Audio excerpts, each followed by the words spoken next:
आप जानते हैं कि बॉर्डर कहाँ से शुरू होता है? बॉर्डर मेरे उरी से शुरू होता है और राजौरी पुंछ से क्रॉस करता है। 47 हो, 65 हो, 71 हो, 98 हो, ऑपरेशन सिंदूर हो, तो हम लोग फेस करते हैं। हम अखंड भारत के साथ हैं, हम हिंदुस्तान का हिस्सा हैं।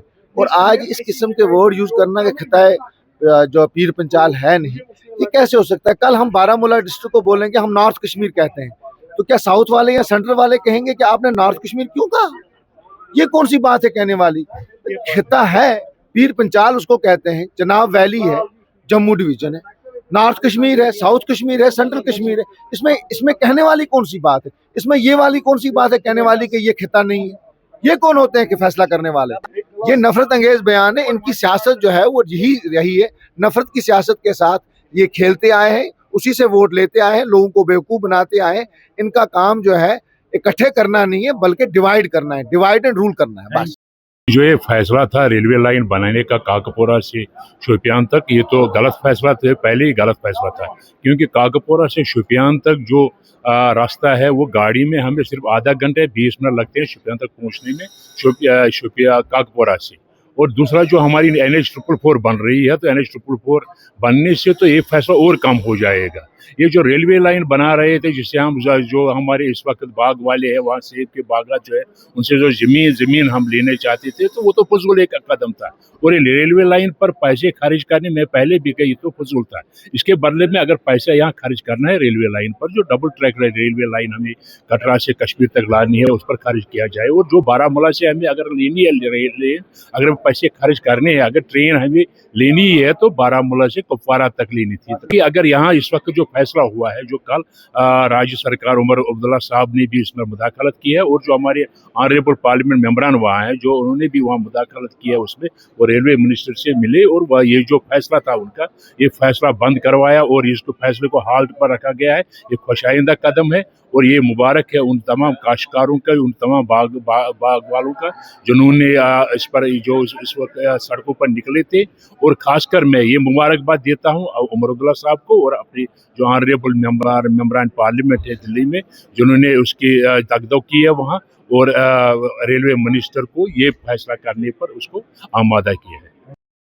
जी, ये बात सही है कि नेशनल कॉन्फ्रेंस जो उमर अब्दुल्ला साहब के सरपरस्ती में बहुत ही काम कर रही है। सभी जो ऑनरेबल MLAs है वो काम करने में जुट है, लगे हुए हैं। अपनी अपनी कॉन्स्टिट्यूंसीज में जितने भी मसाइल है या जो कौमी मसाइल है, जम्मू कश्मीर के मसाइल है, तो उनमें भी वो जो उमर अब्दुल्ला साहब है उनके वो बहुत ही अच्छा काम कर रहे हैं। लोग सराहना कर रहे हैं। आप भी देख लीजिए जो यहाँ के हमारे मेडिकल स्टूडेंट्स थे, जो क्या सलूक किया है इन्होंने उनके साथ। अगर देखा जाता तो वो कल हेल्थ डॉक्टर्स बनते, हेल्थ का केयर करते, जम्मू के लोगों का, कश्मीर की खिदमत करते, बाहर के जाते वहाँ के लोगों की इंसानियत की खिदमत करते, मगर उन्होंने करने नहीं दिया। ये उमर अब्दुल्ला का ही कलेजा है जो उन्होंने बैक वक्त इसको उनको एडजस्ट करने की कोशिश की और उनको एडजस्ट किया। ये अल्लाह ताला का करम है और मुझे लगता है ये बहुत बड़ा कदम है। कोई तारीफ करे या न करे, लेकिन जिस तरह से इन्होंने उन मेरिट होल्डर्स को बचाया, उनकी ज़िंदगियों को बचाया, उनके माँ बाप वालदैन को, और जिस सोसाइटी में रहते हैं उनकी हिमायत की, मुझे लगता है ये बहुत बड़ी बात है। ये बहुत बड़ी अफसोस की बात है। आज हम देख रहे हैं, ये आज की ही बात नहीं है, पिछले कुछ बरसों से हमने यही देखा है कि जो कश्मीर के लोग जो जब वो बाहर जाते हैं, चाहे बिज़नेस के मामले में या अपना रोज़गार कमाने के लिए, तो उनकी बहुत ही वहाँ पे उनके साथ बहुत ही बुरा सलूक होता है। बहुत सारे लड़कों को, बहुत सारे बिजनेसमैन को उन्होंने मारा भी, छोड़ा नहीं, मारा, कत्ल किया। और जो ऊपर से पिछले ही दिनों आप एक बुजुर्ग को, वो इस वक्त मौत हयात की कश्मीर हॉस्पिटल में है। इस तरह से जो जब वो मैं कल सोच रही थी, वहाँ के लोग जो हमारे कश्मीर में आते हैं, हर एक जगह हम रेडी देखते हैं, वो उस पर कारोबार करते हैं, छोटे छोटे लड़के होते हैं। हम किस कदर प्यार से उनके साथ पेश आते हैं। ना हम उनकी ज़ात पूछते हैं, ना नाम पूछता है, ना हम नाम पूछते हैं और ना ही मज़हब पूछते हैं। वो अपना कारोबार करते हैं और बल्कि हमारी तरफ से उनको हमदर्दियाँ ही मिलती हैं। अगर बारिश होती है उनको बचाने के लिए हम, यहाँ तक मैंने देखा जो नेबरहुड में होते हैं वो छाता लेकर जाते हैं। तो ये कश्मीरियों की कश्मीरियत है। मुझे लगता है हमें इसको सलाम करना चाहिए और हमें उन लोगों को इस वक्त मुझे लगता है बहुत ही उस नज़र से देखना चाहिए जो कश्मीरी लोगों के साथ बुरा सलूक करते हैं। मुझे लगता है ये बहुत बड़ी बुरी बात है क्योंकि वो मज़हब को बांटते हैं, वो मज़हब के नाम पर इंसानियत के साथ, इंसान के साथ सलूक करते हैं। अगर ये मुसलमान उसको ख़त्म करते हैं, अगर ये किसी और मज़हब से उसको दुलार करते हैं। पीर पंचाल जो बेल्ट है एक बॉर्डर बेल्ट है और इसकी हिस्टोरिकल एक बैकग्राउंड है, एक हिस्टोरिकल इसकी अपनी एक मर्यादा है इस रीजन की। आप बिना सोच समझ के शब्दों का इस्तेमाल करके ये कह दो कि पीर पंचाल कोई खिता ही नहीं है और जम्मू सबाग ही सारी चीज़ है, तो वो कोई एक्सेप्ट करने को तैयार नहीं है। एक बॉर्डर के लोगों ने कुर्बानियाँ दी है, एक रीजन है एक, और मैं ये समझता हूँ कि इस रियासत के कायम होने से पहले जो सबसे पहली जो एक प्रिंसली जो स्टेट थी वो पुंछ ही थी और पुंछ का अपना एक हिस्टोरिकल एक मुकाम है और इस तरह की बातें नहीं होनी चाहिए जिससे एक डिविजिव एक माहौल बने और अमन अमान का जो है मसला खड़ा हो जाए। ये तो कहीं नहीं है, वो रोलिंग में हम अपोजिशन में हम कोशिश कर रहे हैं कि जो हमारा रोल बनता है वैसे कंस्ट्रक्टिव अपोजिशन हम वो करें और सरकार को मजबूर करें। जो उन्होंने वादे वही लोगों के साथ किए थे जो 2024 के इलेक्शन में, जिसके नतीजे में उनको एक भारी मैंडेट मिला था, उन तमाम तर वादों को अब 1 साल से ज़ायद होने को आया। अब हाई टाइम है कि सरकार को चाहिए कि उन वादों को ज़मीन पर उतारे, चाहे वो पॉलिटिकल प्रॉमिसेस थे या डे टू डे लाइफ में जो इन्हें वादे लोगों के साथ किए थे। हमारी कोशिश पीडीपी की कोशिश यही है कि पीडीपी का जो सिंबल है कलम दवात है वो उठे और सरकार को मजबूर करे उन तमाम वादों को जमीन पर उतारने। जिस तरीके से नेशनल कॉन्फ्रेंस को इन मुद्दों को उठाना चाहिए था उन्होंने नहीं उठाया। जिस स्टेटहुड की बात यहाँ पर नहीं है, स्टेटहुड ऑनरेबल होम मिनिस्टर ने on the floor of parliament कहा है कि वो हम रेस्टोर करेंगे। बात यहाँ पर है पॉलिटिकल राइट्स की, बात यहाँ पर है जिस तरीके से सरमोनियसली 370 एब्रोगेट किया गया, 35 यूनिलेटरली एब्रोगेट के, बात है उनकी कि उनको रेस्टोर करने के लिए जो इनका पहला प्रॉमिस है, पॉलिटिकल प्रॉमिस है मैनिफेस्टो में कि वो रेस्टोर करना है, उस दिशा में नेशनल कॉन्फ्रेंस क्या काम कर रहे हैं वो देखना है। बाकी स्टेटहुड तो ऑनरेबल होम मिनिस्टर साहब ने भी on the floor of parliament कहा कि हमें रेस्टोर करेंगे। प्राइम मिनिस्टर का भी वादा है पूरे हिंदुस्तान के साथ कि हम at an appropriate time Jammu Kashmir को हम स्टेट का दर्जा वापस देंगे। मगर बात यहाँ पर, क्वेश्चन यहाँ पर है, मगर उन पॉलिटिकल राइट्स को क्या जो 5 अगस्त 2019 को छीने गए वो कब रेस्टोर करेगी और उस दिशा में नेशनल कॉन्फ्रेंस क्या कर रही है वो मसला है। यहाँ तक इन एपिसोड्स का ताल्लुक मजम्मत के लायक है कि कैसे पोलराइज्ड एनवायरनमेंट हमें देखने को मिल रहा है। यहाँ पर लोगों के, कश्मीरियों के, स्पेसिफिक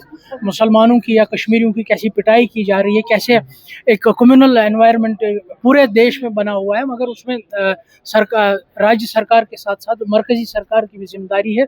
उनकी खामोशी इस पर ज़्यादा क्रिमिनलाइज्ड है। वो फिक्रमंद है कि इस पर सेंट्रल गवर्नमेंट ने, होम मिनिस्ट्री ने इस पर क्यों नहीं अभी तक कोई जवाब, आश्वासन दिया, कोई स्टेप्स क्यों नहीं उठाए, उन्होंने क्यों नहीं ये इंश्योर किया कि रिपीटेडली कि पिछले कुछ महीनों से ये ज़्यादा हमले शुरू हो रहे हैं, ज़्यादा पिटाइयाँ कश्मीरियों की हो रही है, चाहे वो पढ़ाई के लिए बाहर गए हैं या बिजनेस के लिए बाहर गए हैं।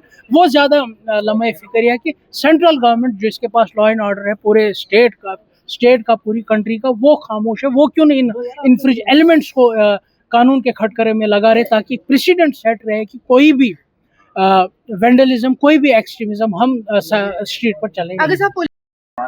अफसोस है कि बीजेपी ने इसके हिस्से कर दिए, बहुत सारे हिस्से कर दिए, लद्दाख को अलग कर दिया और अब पिछले बार आवाज़ उठा रहे थे जम्मू को अलग स्टेट दे दो। मैं तो खुश हूँ, मेरी पार्टी हो नहीं हो, और कश्मीर को अलग स्टेट दी जाएगी, मैं वाहिद आदमी होऊंगा जो खुश हूँ। मैं पार्टी के मौक़िफ़ नहीं बोल रहा हूँ, मैं अपना मौक़िफ़ बोल रहा हूँ, ज़ाती मौक़िफ़। रोज़ रोज़ झगड़े, जम्मू वर्सेस कश्मीर, कश्मीर वर्सेस जम्मू, ये करते करते हम इस प्रिंसली स्टेट को, जो प्रिंसली स्टेट थी जिसके सबसे ज़्यादा हुकूक थे इस मुल्क के अंदर, उसको ख़त्म कर दिया। और आज हिंदू का बच्चा भी बेरोज़गार है और मुसलमान का बच्चा भी बेरोज़गार। कश्मीरी बच्चा भी बेरोजगार है, जम्मू का बच्चा भी बेरोजगार है। जम्मू में भी तरक्की नहीं होती, कश्मीर में। जम्मू में रेट ज्यादा ले गए, कश्मीर में कम ले गए। जम्मू में ज्यादा बसने आए बाहर से लोग, कश्मीर में अभी नहीं आया कोई, और ना आएंगे क्योंकि डर है। नेचुरली बात है, वो कम्युनिटीज पहले देखती है कि मेरी कम्युनिटी कहाँ ज्यादा है, वहीं बस जाऊं, तो अपना नुकसान कर रहे हैं। कौन सा जनाब, यहाँ से आप कह रहे हो जम्मू कश्मीर, यहाँ से वो आज प्ले कार्ड लेके आए हो डेक्सन प्लान, यहाँ से कह रहे हो नहीं जी पुंछ हमारा राजौरी नहीं है, चिनाब वैली नहीं है। तो फिर जब आपको कहते हैं 2.5 डिस्ट्रिक्ट, तो आपको गुस्सा आता है। 2.5 डिस्ट्रिक्ट में आता है उधमपुर, सांबा और कठुआ और जम्मू, और वो भी उधमपुर का आधा हिस्सा आता है, उस पर भी गुस्सा करते हो। यहाँ से खुद कहते हो यार कौन सा जम्मू, कौन सा, मैंने तो सुना नहीं है, मैंने असेंबली में सुना, उसने बताया। तो इससे एलिनेशन बढ़ जाती है, एक दूसरे के खिलाफ हो जाते हैं, तरक्की कम हो जाती है। जिस इलाके में पीस नहीं हो, अमन नहीं हो, इसी लड़ाइयों पे हम जहन को, अपने बच्चों को तैयार करें और बाद में वो लड़े, तो यहाँ क्या तरक्की होगी? अब क्या नुकसान होगा? जितना होना था हुआ, अब इससे और इसको एरोड करने जा रहे हैं, बहुत गलत बात। अब स्पीकर साहब ने मुझे भेजा, मैंने कहा आप आ जाओ अंदर आ जाओ और पार्टिसिपेट करो डिबेट में, और उन्होंने मेरी बात मान ली। ये है कि वो काम नहीं कर रही तो रिजाइन दे देना चाहिए। तो सरकार में रह के एनसी क्या करेगी फिर? अगर वो लोगों के काम ही नहीं कर सकती तो उसको रिजाइन दे देना चाहिए। हर एक उनके पास हक है, सिर्फ उन्होंने शील्ड बनाई हुई है कि यूटी है। यूटी के अंदर ही इन्होंने चुनाव लड़े थे। पहले तो इन्होंने कहा था यूटी से स्टेट बनेगी तो उसके बाद चुनाव लड़ेंगे, उसके बाद चुनाव भी लड़ गए। तब भी इनको पता था यूटी के अंदर क्या कानून है और क्या दायरा है। एक होम के सिवाय हर डिपार्टमेंट इनके पास है। ये फेलियर सरकार है। पानी, बिजली, जो अहम मुद्दे हैं इस हमारे जम्मू के, 6-6, 8-8 घंटे का कट, पानी 3-3 दिन नहीं आ रहा। शहर के अंदर यहाँ 2 वक्त पानी आया करता था। 1.5 साल के अंदर बुरा हाल है। सचमुच में ये सरकार नाकाम है। अगर ये खुद ही मान रहे हैं तो बड़ी अच्छी बात है।